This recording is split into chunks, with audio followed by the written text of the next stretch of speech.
तो कैसे हैं आप लोग। आपका स्वागत है इस वीडियो में। और ये वीडियो है हमारा क्लास नाइन्थ का चैप्टर नंबर 1 पॉलिटी का वीडियो नंबर 2। इसके पहले भी हमने एक वीडियो किया है। अगर आपने वो वीडियो नहीं देखा तो आप वो वीडियो देख ले, जिसका लिंक हमने डिस्क्रिप्शन में नीचे दे दिया हुआ है। आप वहाँ से वो वीडियो देख सकते हैं अगर आपने वो वीडियो नहीं देखा है।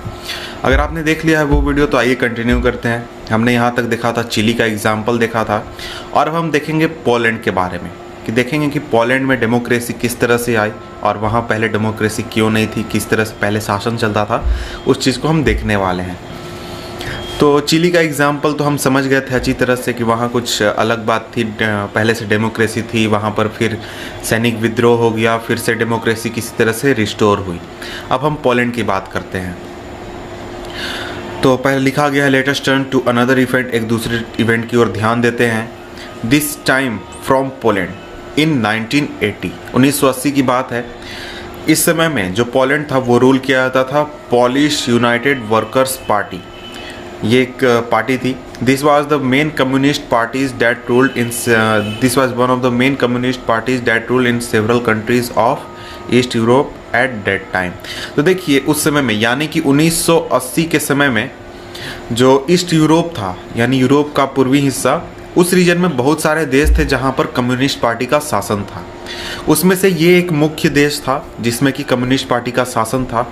और इसमें जो शासन करती थी, पोलैंड में जो पार्टी शासन करती थी, उसका नाम था पोलिश यूनाइटेड वर्कर्स पार्टी।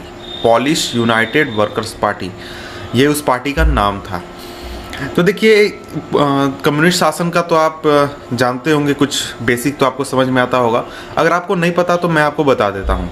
तो देखिए ये जो देश थे जहाँ पर कम्युनिस्ट पार्टी का शासन था, जैसे कि यहाँ पर पोलिश यूनाइटेड वर्कर्स पार्टी का शासन था, वहाँ पर इस पार्टी के अलावा कोई भी दूसरा पार्टी, पॉलिटिकल पार्टी को ऑपरेट करने का परमिशन नहीं होता था। यानी वो संगठन नहीं बना सकती है, लोगों का ग्रुप नहीं बना सकती है, इस तरह का कोई भी काम नहीं कर सकती। जैसे कि आज हमारे देश में आप देखते हैं कि बहुत सारे पार्टीज़ हैं, भाजपा है, कांग्रेस है, या फिर हर रीजन में आपको पार्टीज़ मिल जाएंगे, कोई संगठन मिल जाएगा, किसी भी तरह का आपको ग्रुप मिल जाएगा। लेकिन वहाँ पर वैसा कुछ परमिशन नहीं था। वहाँ पर जो पार्टी थी, सरकारी party, Polish United workers party, उसी के संगठन हो सकते थे, ट्रेड यूनियंस हो सकते थे, वर्कर यूनियंस हो सकते थे, लेकिन दूसरी पार्टीज फॉर्म ही नहीं की जा सकती थी। अगर कोई उस तरह का काम करने की कोशिश करता था तो वहाँ पर उसे जेल में डाल दिया जाता था। और इसी तरह से वहाँ के जो लोग थे, the people could not freely choose the leaders of the communist party और द गवर्नमेंट। वहाँ पर एक और बात होती है कम्युनिस्ट पार्टी के शासन की, कि देखिए वहाँ पर जो लोग होते हैं वो खुद ब खुद अपनी आज़ादी से अपने लीडर्स को नहीं चुन सकते हैं, या फिर कम्युनिस्ट पार्टी के लीडर्स को नहीं चुन सकते हैं जो कि उस सरकार में शासन करेंगे। वो दूसरे तरीके से काम करते हैं कम्युनिस्ट पार्टी के सिस्टम में। और जो लोग सरकार के खिलाफ बोलते थे, या फिर कम्युनिस्ट पार्टी के खिलाफ बोलते थे, या उसके लीडर के खिलाफ बोलते थे, उन्हें जेल में डाल दिया जाता था और कई दिनों की सज़ा हो जाती थी। तो देखिए जो पोलैंड में सरकार थी वो सपोर्ट की जाती थी, और यहाँ तक कि कह सकते हैं कंट्रोल की जाती थी जो सोवियत यूनियन में जो गवर्नमेंट थी। सोवियत यूनियन क्या है आप जानते होंगे, यूएसएसआर का मतलब हो गया कि जो आज का रसिया है, उसके अलावा उसके आसपास के जो रीजन है उसको मिलाकर एक देश हुआ करता था जिसका नाम था सोवियत यूनियन। वो अब टूट चुका है 1991 में, 1991 में करीब टूट चुका है, और उससे करीब 14 देश बन चुके हैं, अलग अलग 14 देश बन चुके हैं। वो अब देश एग्जिस्टेंस में नहीं है। वो एक तरह का कम्युनिस्ट देश था जहाँ पर कम्युनिस्ट पार्टी का शासन था, और पूरे विश्व का हम कह सकते हैं कि सबसे ताकतवर कम्युनिस्ट रूल वहीं पर था। तो उस सोवियत यूनियन का कंट्रोल था पोलैंड के सरकार के ऊपर, और जैसा वो चाहती थी उस तरह का काम करवाती थी, जिस तरह का उसे ज़रूरत होता है उस तरह का काम करवाती थी। तो देखिए पोलैंड में डेमोक्रेसी किस तरह से आने की शुरुआत हुई। तो देखिए एक छोटा सा इवेंट हुआ था 14 अगस्त 1980 को। 14 अगस्त 1980 को लेनिन शिपयार्ड, एक शिपयार्ड थी, सरकारी शिपयार्ड पोलैंड में, वहाँ के वर्कर्स स्ट्राइक पर चले गए, और शहर का नाम था डास्क है शायद, अब प्रोनाउंसिएशन गलत हो तो ध्यान मत दीजिएगा उस पर। The shipyard was owned by the government, सरकार उस शिपयार्ड की मालिक थी। और यहाँ तक कि एक बात जान लीजिए कि वो पोलैंड में जितने भी बड़े फैक्ट्रीज थे या फिर बड़े प्रॉपर्टीज़ थे उसकी मालिक सरकार थी। वहाँ पर प्राइवेट प्रॉपर्टी और इस तरह की चीज़ें कम्युनिस्ट शासन जो है वो उतना अलाउ नहीं करती है, उतना परमिशन नहीं देती है। तो देखिए जो स्ट्राइक शुरुआत हुई थी वो एक छोटी सी बात पर हुई थी कि देखिए जो क्रेन ऑपरेटर है और एक वोमेन वर्कर, उन्हें किसी भी तरह से निकाल दिया गया था जॉब से, उन्हें बस वापस ले लिया जाए, ये उन लोगों की डिमांड थी जब वो स्ट्राइक पर बैठे थे। और इसके बाद मैंने नौकरी से निकाल दिया गया था, उन्हें वापस ले लिया जाए, ये उनका कहना था। तो देखिए बात यह है कि जो स्ट्राइक किया गया था वर्कर्स द्वारा वो इलीगल था। उसका रीज़न ये था कि देखिए ट्रेड यूनियंस अलाउड नहीं थे पोलैंड में। मतलब कि जो रूलिंग पार्टी है यानी जो कम्युनिस्ट पार्टी, उसके ट्रेड यूनियन के अलावा कोई दूसरा ट्रेड यूनियन चलाना या फिर कोई विरोध प्रदर्शन करना अलाउड नहीं था। तो इस वजह से ये एक इलीगल स्ट्राइक था। इसके बाद ये स्ट्राइक चलता रहा लेकिन, और बाद में एक फॉर्मर इलेक्ट्रीशियन, शिपयार्ड का एक पुराना इलेक्ट्रीशियन था लेक वाल्शा, यहाँ तो इसका प्रोनाउंसिएशन यहाँ पर लिखा हुआ है लेक वाल्शा शायद प्रोनाउंसिएशन है। इन्होंने आकर स्ट्राइकर्स को ज्वाइन किया और उसको नौकरी से निकाल दिया गया था 1976 में, जब उसने हायर पे यानी ज़्यादा सैलरी की मांग की थी। तो देखिए वाल्शा जो था वो तुरंत ही एक लीडर बन गया उन सभी लोगों का जो कि स्ट्राइक पर बैठे हुए थे, और स्ट्राइकिंग वर्कर्स के जितने भी ग्रुप थे वो स्ट्राइक को कंटिन्यू किया उन लोगों ने। तो देखिए स्ट्राइक जो था वो छोटा सा इवेंट से लेकर शुरू हुआ था, लेकिन वो बहुत ही जल्दी पूरी तरह से फैल गया पूरे शहर में। और जो वर्कर्स थे वो अब बड़े डिमांड करने लगे, वो कहने लगे कि नहीं, अब हमें इंडिपेंडेंट ट्रेड यूनियन बनाने की परमिशन दिया जाए और हमें और जितने भी पॉलिटिकल प्रिजनर्स हैं उन सभी को आज़ाद किया जाए, और प्रेस के ऊपर जो सेंसरशिप है उसे भी ख़त्म किया जाए। इस तरह के बड़े बड़े डिमांड वो करने लगे, और ये मूवमेंट इतनी ज़्यादा पॉपुलर हो गई कि गवर्नमेंट को इन लोगों के सामने झुकना पड़ा। और जो वर्कर्स जिसका लीडर था वाल्शा, और सरकार, इन दोनों के बीच में एक ट्रीटी साइन हुई, एग्रीमेंट साइन हुई, जिसमें कि 21 मांगों को पूरा किया गया। और इसके साथ ही ये जो स्ट्राइक है ये ख़त्म हो गई। और जो इसके साथ ही जो सरकार थी उसने ये मान लिया कि देखिए वर्कर्स जो हैं उनके राइट को हम ध्यान देंगे और इंडिपेंडेंट ट्रेड यूनियन बनाने का हम परमिशन देंगे, और उनको स्ट्राइक करने का भी अधिकार दिया जाएगा। इसके बाद ये स्ट्राइक जो है ख़त्म हो गई। तो इसके बाद जब ये डास्क एग्रीमेंट साइन हो गया था, एक नया ट्रेड यूनियन बना जिसका नाम था सॉलिडेरिटी, सॉरी मैं ध्यान नहीं दिया, मैं गलत पढ़ गया। इसका कुछ पॉलिश में अलग प्रोनाउंसिएशन है। ये ट्रेड यूनियन बना, और ऐसा पहली बार हुआ था कि जब एक इंडिपेंडेंट ट्रेड यूनियन बना था किसी भी कम्युनिस्ट पार्टी में। ऐसा नहीं कि केवल पोलैंड में, इसके अलावा जितने भी विश्व में जितने भी कम्युनिस्ट शासित स्टेट्स हैं उसमें से पहला ये क्या कहते हैं इंडिपेंडेंट ट्रेड यूनियन बना था। इसके बाद एक साल के अंदर जो सॉलिडेरिटी जो था संगठन वो पूरे पोलैंड में फैल गया, और करीब 1 करोड़ मेंबर बन गए इस संगठन के। और revelations of wide spread corruption and mismanagement in the government made matters verse for the rulers. तो देखिए जो सरकार में करप्शन था और सही तरीके से मैनेजमेंट नहीं किया गया था सरकार में, ये चीज़ें सरकार के लिए ज़्यादा मुश्किल खड़ी कर रही थी। बहुत तरह के प्रॉब्लम्स हो रहे थे सरकार को इस वजह से, और जो रूल कर रहे थे लोग उस वजह से। तो जो गवर्नमेंट थी जिसका कि लीडर था जनरल जारूसेल्की, और वो बहुत ही घबरा गया और उसने तुरंत ही मार्शल लॉ लगा दिया दिसंबर 1981 में उसने मार्शल लॉ लगा दिया, और करीब हज़ारों की संख्या में जो सॉलिडेरिटी संगठन थी उसके मेंबर्स को जेल में डाल दिया गया।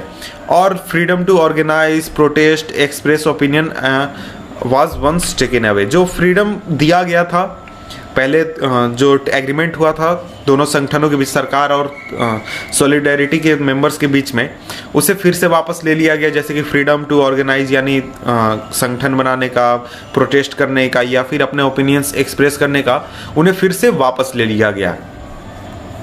तो ये इवेंट होने के बाद, यानी जो मार्शल लॉ लगाया गया, इस इवेंट के होने के बाद फिर से स्ट्राइक्स होने शुरू हुए, लोगों ने विरोध करना शुरू किया और सॉलिडेरिटी जो है उसने फिर से ऑर्गेनाइजेशन शुरू किया, लोगों को बुलाना शुरू किया, स्ट्राइक शुरू किए 1988 में। तो यहाँ पर बात हो रही है 7 साल बाद, ऐसा नहीं कि तुरंत ही ऐसा होने लगा था, 1988 में ये चीज़ें शुरू हुई। तो लेकिन बात क्या ये है कि जब 1988 में ये लोग विरोध कर रहे थे और इन्होंने प्रदर्शन शुरू किया, तो उस समय जो पॉलिश गवर्नमेंट जो थी वो बहुत ही कमज़ोर थी और जो सपोर्ट इन्हें मिल रहा था सोवियत यूनियन से, वो ऐसा नहीं था कि गारंटी था कि इन्हें सपोर्ट मिलेगा और ये इन लोगों का शासन जो है वो मजबूत रहेगा। उसका रीज़न ये था कि सोवियत यूनियन जो है वो खुद ब खुद परेशानी में था। वो इसलिए क्योंकि उस समय जो इकोनॉमी थी वहाँ की वो काफ़ी डिक्लाइन में थी और वहाँ खुद विरोध प्रदर्शन हो रहे थे आज़ादी के लिए, और इसी वजह से इसके बाद फिर से कई सारे नेगोशिएशंस किए गए, जो वालसा सॉलिडेरिटी का लीडर था और सरकार के बीच में। इस एग्रीमेंट के साथ ये जो क्या कहते हैं, ये जो एग्रीमेंट हुआ, इसके साथ ही अप्रैल 1989 में फ्री इलेक्शंस हुए, यानी कि जिस तरह से इंडिया में होते हैं उस तरह से फ्री इलेक्शन।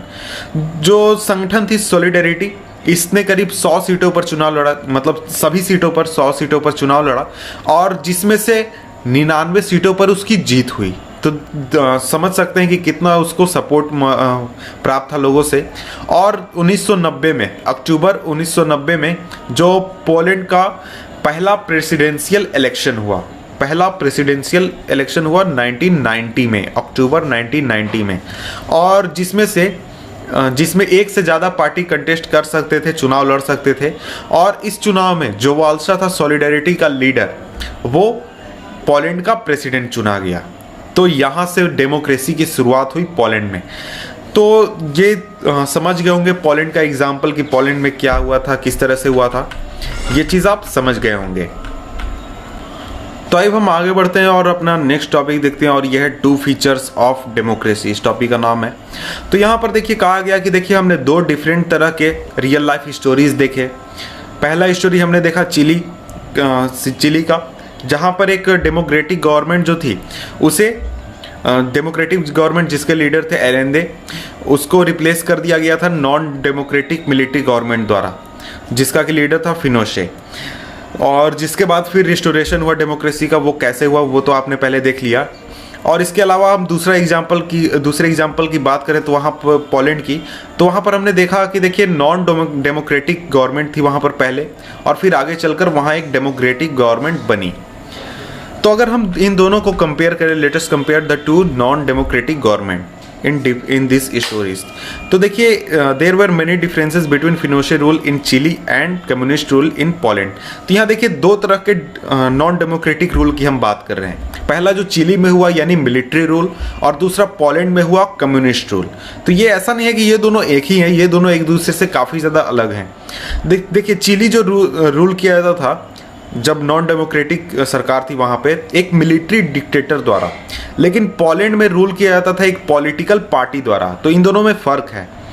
और जो गवर्नमेंट थी पोलैंड में, वो क्लेम करती थी कि देखिए हम गरीबों के लिए सरकार में हैं, हम गरीबों के लिए काम करने वाले हैं, गरीबों के लिए काम करेंगे और गरीबों के हम संगठन हैं।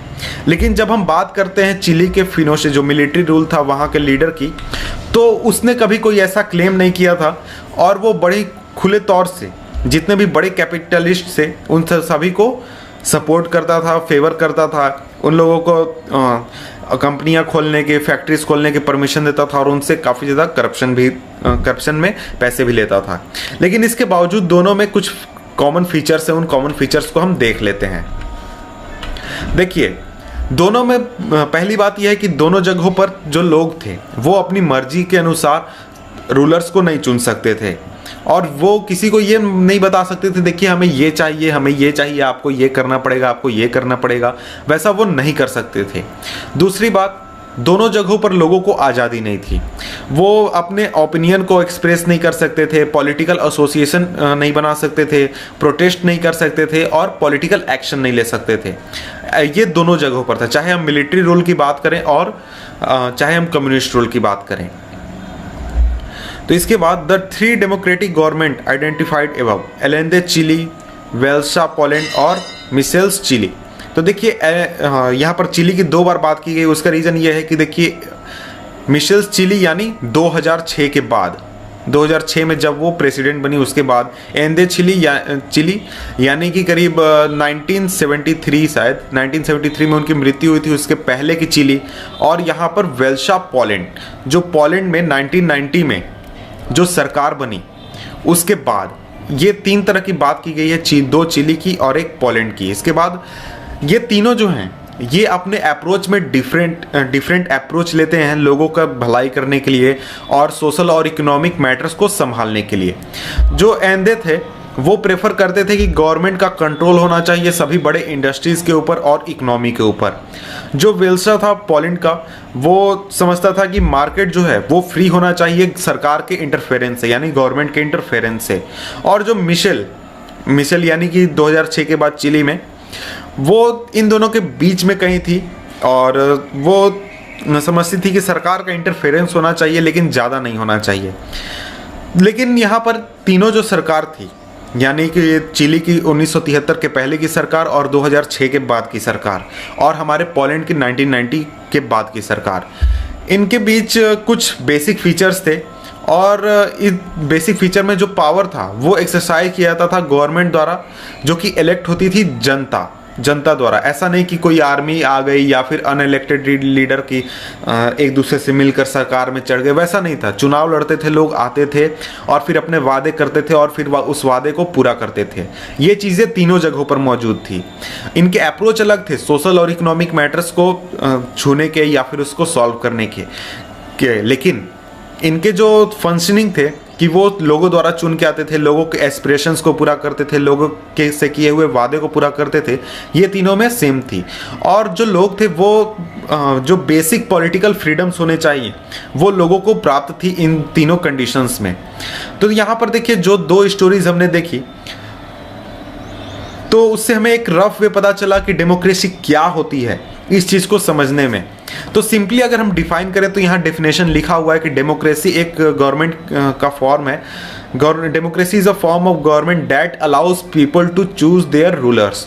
डेमोक्रेसी एक तरह की सरकार है या फिर एक तरह का सिस्टम है जिसमें लोग बड़ी आसानी से अपने रूलर्स को चुन सकते हैं और ये बता सकते हैं कि देखो तुम अगर सरकार में आ रहे हो तो तुम्हें ये काम करना है मेरे लिए, तभी मैं तुम्हें वोट दूंगा या फिर तुम्हें लीडर बनाऊंगा। इसी तरीके से इन अ डेमोक्रेसी तो देखिए only leaders elected by people should rule the country. Democracy का यहाँ कंडीशन भी दिया गया है कि देखिए वैसे लोग अगर शासन कर रहे हैं जो कि लोगों द्वारा चुने गए हैं तभी वो डेमोक्रेसी है। इसके बाद अगर लोगों को आज़ादी है अपने फ्रीडम अपने व्यूज़ को एक्सप्रेस करने के लिए या फिर ऑर्गेनाइज होने के लिए फ्रीडम या फिर प्रोटेस्ट करने का फ्रीडम है तभी वो आज़ादी है। ऐसा नहीं है कि अगर कोई लीडर चुन के भी आता है लेकिन वो आपको विरोध प्रदर्शन करने का परमिशन नहीं देता है या फिर किसी भी तरह का आज़ादी से रोकता है तो वो रियलिटी में डेमोक्रेसी नहीं है। तो ये 2 चीज़ें मेन बेसिक यहाँ पर बताई गई हैं डेमोक्रेसी के लिए। तो we shall come back to this question in chapter 2 and develop definition of democracy। तो चैप्टर 2 में हम डेमोक्रेसी का डेफिनेशन देखेंगे और डेमोक्रेसी का डेफिनेशन बनाएंगे और हमें डेमोक्रेसी के कुछ फीचर्स को नोट करना चाहिए। तो इस वीडियो में इतना ही पर रोकते हैं और मिलते हैं आपसे हम नेक्स्ट वीडियो में जिसमें कि हम नेक्स्ट टॉपिक देखेंगे।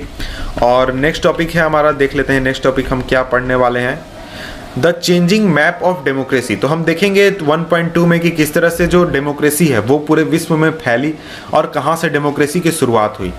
तो इस वीडियो में इतना ही। नीचे मैं डिस्क्रिप्शन में लिंक दे दूंगा नेक्स्ट वीडियो का, आप नीचे डिस्क्रिप्शन चेक कर लें और मैं प्लेलिस्ट का भी लिंक दे दूंगा तो आप उसे चेक कर सकते हैं। तो मिलते हैं आपसे हम नेक्स्ट वीडियो में, तब तक के लिए गुड बाय।